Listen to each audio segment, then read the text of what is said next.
لعل تصريح شنغريحة الأخير بعبارة علينا التفكير جديا في تصدير منتجاتنا من الصناعات العسكرية إلى الأسواق الإقليمية والدولية لم يمر مرور الكرام على خبراء ومحللي الشأن العسكري، فالمتتبع للتصريح الأخير لقائد الأركان قد يتصور له غاية تخالج نفس شنغريحة، إما غاية اقتصادية أو غاية سياسية.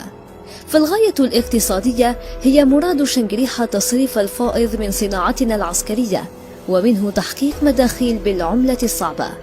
أما الغاية السياسية فهي تمكين الجزائر من حيازة ورقة ضغط تساوم بها زبائنها عند الحاجة إليها.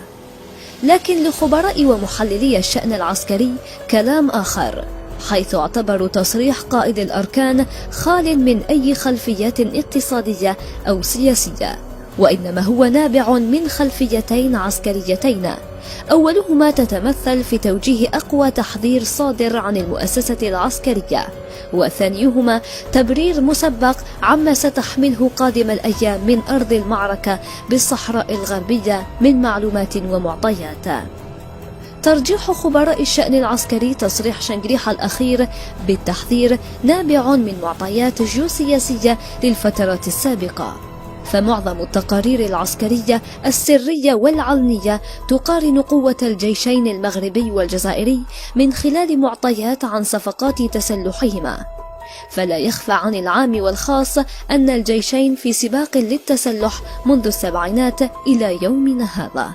لكن معظم التقارير إن لم نقل كلها أهملت الصناعات الحربية المحلية التي أسس ركائزها الأولى الراحل هواري بومدين، أو أنها لا تتوفر على معطيات دقيقة حولها ما جعلها تغض البصر عنها.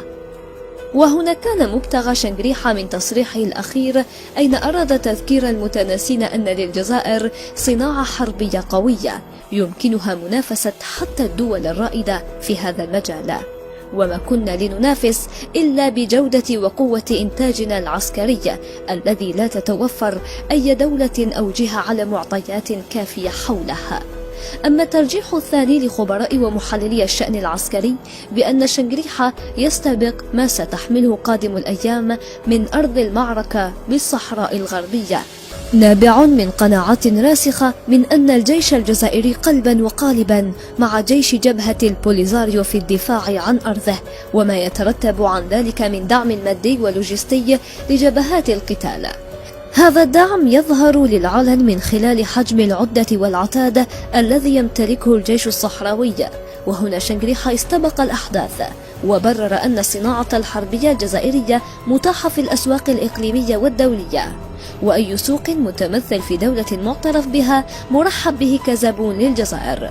تصريح قائد الأركان وفي هذا الظرف بالذات الذي يشهد تصعيد وتغليب لغة السلاح على حدودنا الغربية المقصود به معروف ومحدد، فهل سيفهم ويستوعب الخطاب أم على شنغريحة الشرح بلغة أخرى؟